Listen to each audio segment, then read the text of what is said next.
Okay, so we are still working our way through Exodus. We are now in the 18th chapter. We're going to cover all 27 verses. And so it's Exodus, second book of the Bible, chapter 18, verses 1 through 27. This is like one of my favorite passages in the Bible. It's not super long, but I think it tells an amazing story.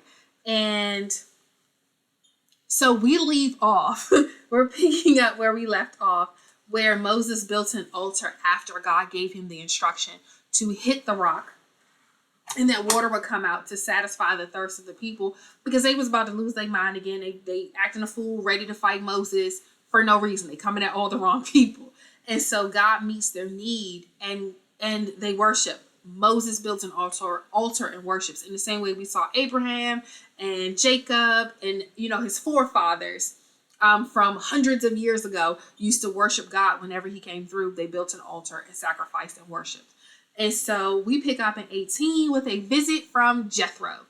And I like Jethro because he is Moses' father-in-law. We saw him by another name earlier on, and the change in name really is kind of we'll see Moses changes people's names a lot. He changed Joshua's name as well. But we see Jethro here, but he is the father-in-law of Moses. And Moses, during this whole process of trying to get the captive Israelites freed, and as they journeyed through the wilderness, we are 2 months into their journey through the wilderness right now. And so Moses has at some point sent home his wife and children. He was like, look, it's hectic out here, people acting crazy. He sent his wife and children back to her father so that she could be cared for while he is wandering in the wilderness doing this job. There is something in being the wife of a man with this kind of power and this kind of responsibility.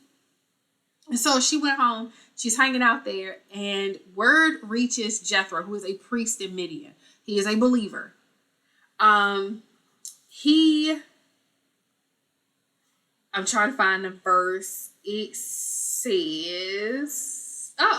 in verse 1, it says that that he heard what God had done for Moses and for the Israelites, and the Lord had brought Israel out of Egypt. That was the first verse. I'm scanning way down here and missed it. But word had gotten out that Egypt had been destroyed, that the Red Sea had parted, that God is out here making bitter water sweet, that he's raining, that he is creating manna that is collected for the people, that he blows a wind and quails come in. Like the rock being split. These stories are starting to reach the cities and countries that are surrounding where they're traveling. And word gets back to Jethro. And so Jethro shows up with, Moses' wife and 2 sons. And he has these 2 sons, and their names are important. So their names, Gershom, is because he was an alien in a strange land. Meaning when he fled from Egypt way back before this whole let my people go to worship thing happened. When he fled from Egypt and moved to this land where he met his wife, he named his first son Gershom because he's an alien in this land. He is an alien, not as in outer space, of course, but someone who is an immigrant to this area. And the other son is Eleazar, who is a reminder of God's help. That God had delivered him from Pharaoh, that God had delivered him first from the Pharaoh he was escaping from, and then this other Pharaoh that was trying to kill him during this whole, who was angry with him during this whole let my people go to worship process. The plagues were coming in. That God had been his help and had spared his life and had used him. And so he brings his wife and his 2 sons, and they come to visit.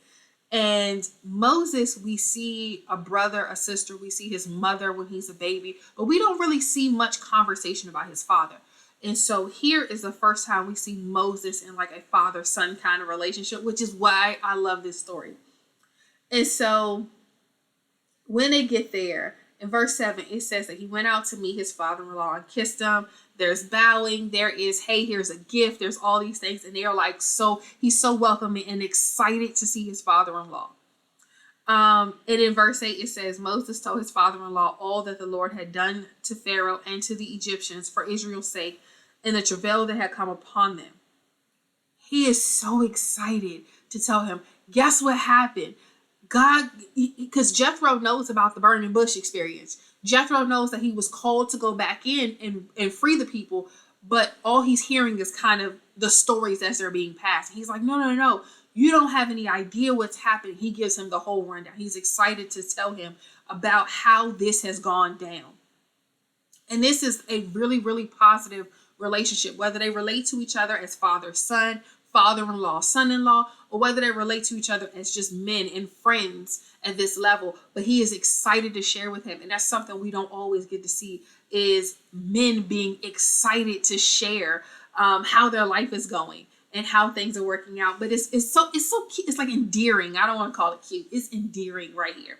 And so Jethro rejoiced. Like, he is happy. He is excited. The prayers of the people have been answered. God has come through in a mighty way. And this is the God that he worships. And so he's like, this is spot on. I knew God could do it.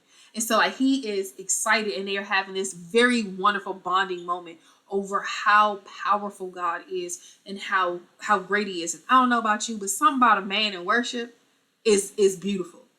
It's a thing, man. And like, not just I lift my hands because the song told me to, but like a pouring out and being excited about the God that is their God. Something special about that. And so they have this praise moment. They sit, they eat, they have a good guy time. And so verse 13 through 16, Moses is like, you got to come to work with me. You got to come to work with me and see what I do. And he's so excited about the work that he's doing for God. He's so excited about being called as a leader to men. And so he's like, hey, Dad, come with me. You got to come see me at work.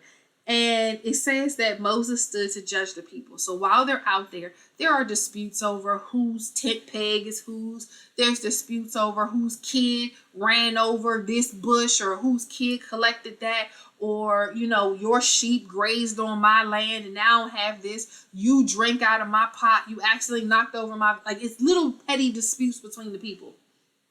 And so Moses sits all day long and hears the disputes. When we left Egypt, I had these 7 gold bracelets and now I have 6. And she only had 6, but now she has 7.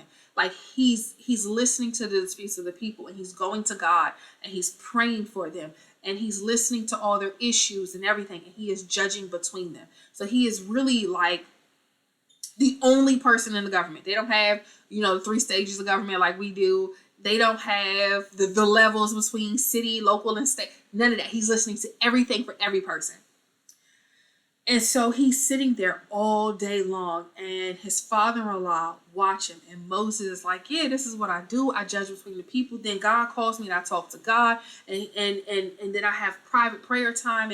And this is probably why he had to send his wife and children away, because he really doesn't have the time, because he's so busy at work. He's so busy in ministry. And a lesson that I have been taught is, and I've had some really great teachers that have shared with me, is that do not sacrifice your family on the altar of your ministry. And this is where we're getting to. So he is like, I give out rules, I make ordinances, and he's like kind of setting things into law. This amount, this is how you interpret the rules that you have. And he's introducing them to the knowledge and understanding of a God, because they've been captive for so long. They're looking for someone to do stuff for them, because they've not had to do things for themselves. They've not had to govern themselves. They've always had a governing body. And so in verse 17, Moses' father-in-law said to him, the thing that you do is not good. Moses is excited to show his father-in-law, telling him about all the great things God has done, and they worship together. And he's like, Dad, come to work with me. And he goes and they spend the whole day there judging between the people. And Moses is pulled in this direction and that direction and that direction. He's trying to answer all these complaints and make laws and all these things. And at the end of the day, his father says, what you doing isn't good. Nah, friend, this ain't good. This ain't good. And like, just that moment where you're like, what? Do you see how God is using me? Do you see how wonderful this experience is? Do you see what I'm able to do for the people? I'm teaching them. And his dad was like, nah, this isn't good. Like, you're going to tear yourself to pieces working like this. You went here from sun up to sundown, judging between people on everything. You're the only person they can come to. This is going to wear you out. And he says to him, listen, I'm going to tell you, I'm going to give you some advice. want you to listen to my advice. And he said, and I want you, and God be with you. Like, not, I'm going to give you some advice, because sometimes people don't have the ability to give good advice. But he's like, look, I want you to do this thing. Still do what God is calling you to do, but I'm seeing how you're going to burn yourself out. And you're not going to be able to take care of or provide for your family. You're not going to be able to stand under this pressure all the time. Like, this alone, you're going to have a real long life of doing this all day, every day, and still making room for God, still making room for your family, still making room for yourself. And so he tells him, I see what you're doing. I know that you're teaching the people. I know that you're judging between them or helping them settle disputes. I know that you're doing the work, but there have to be some other people who can do the same work you do. There have to be some able-bodied men who are capable of doing the same thing that you're doing. They have good knowledge. They have good moral compass. They have good strength and character. They have the ability to pray and talk to God. And so what you should do is find those men and you put them in charge of the groups they're able to manage. Some will be rulers of hundreds. Some only rulers of 50s. Some only rulers of 10s. You might only be able to manage 20 people, but you can handle those 20 people real strong. There may be some that can handle 150, 200, 300 people. So get people in charge that are going to help you. And they'll have a group of people that come to them and they'll be able to manage their issues. And then you manage those people. And if there's an issue that they can't solve, then it'll come to you. But that'll give you time to sit and before the Lord in prayer. That'll give you time to rest at the end of the day and not be worn down by these people. Something about having some of these roles where you really see people at their worst. People who, like, when you go to, like at a wedding, you see a lot of people at their best. But if you go to a divorce, you see the same people at their very worst. And he's kind of in between, and it's going to wear you down. So get some people that can handle this. And when they have stuff they can't figure out, or when it's something that needs to be escalated, then it can come to you. And then you become, everybody has a manageable workload. Divide this work up. You don't have to be the only person to do it. That is a lesson in life, friends. You don't have to be the only person to do it. You can delegate. You can divide the work up. You can make sure that you have a team. Ministries work best as a team. A team. There are people that you can reach, but there are people that I can reach. And if we work together, you're going to reach yours, I'm going to reach mine, and we're going to do a great thing. But if you try and do it all by yourself, you're going to burn out. And then the people that I could reach never get to hear about the goodness of God. So make sure that we are not overburdening ourselves because we want to feel important and feel used by God and acceptable by God or chosen by God. God chose you way before you were born. God chose you before you were a person walking this earth. You were already chosen by God to do something great. And sometimes the great thing that you do is give somebody else an opportunity to be great as well. So they're going to bring all their stuff together. And in verse 24, we see Moses hearkened to the voice of his father-in-law and did all that he had said. He listened. When somebody give you good sound advice, you listen. Do not go to your pastor and ask him what you're supposed to do. Don't ask your pastor. I'm going to say her too, because some people have female pastors.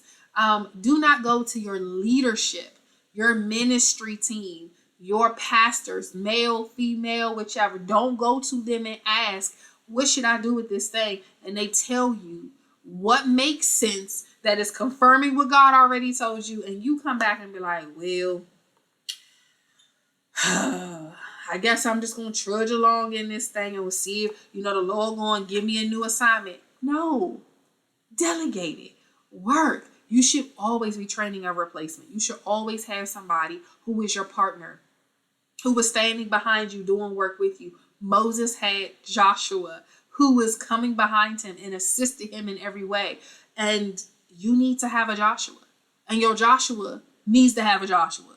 So everybody should be raising a replacement. They may not be able to do everything you can do, but they can do a part of it. And if they do their part and somebody else does their part, at some point you're going to run out of jobs to do, and everybody's going to be working equally.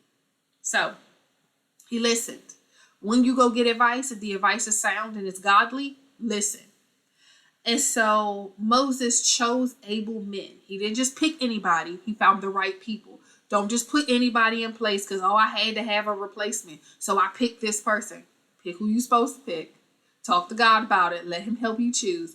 But he put able men over all these people, and he gave them each a group of people they were able to manage. And they heard it.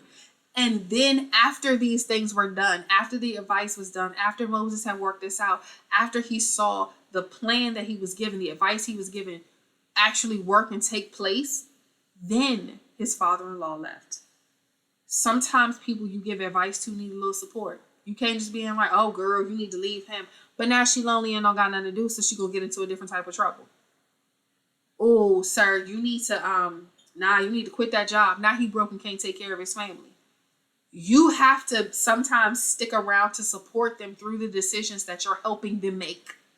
So make sure that, one, you maintain a healthy relationship with a father. This is not a natural father for Moses. He don't have to be your biological father, but you should have some sound, good, wise counsel. You should have a father you can lean on. It does not have to be a biological father. It doesn't have to be a father by marriage. It can be a spiritual father. It can be a uncle. It could be, somebody with some sound, good sense. Make sure you have some people in your life that make good, actual sense, and you can get wise counsel and advice from. And listen. And people, when you are that wise counsel, be supportive in this so that they can carry through with that advice. Okay.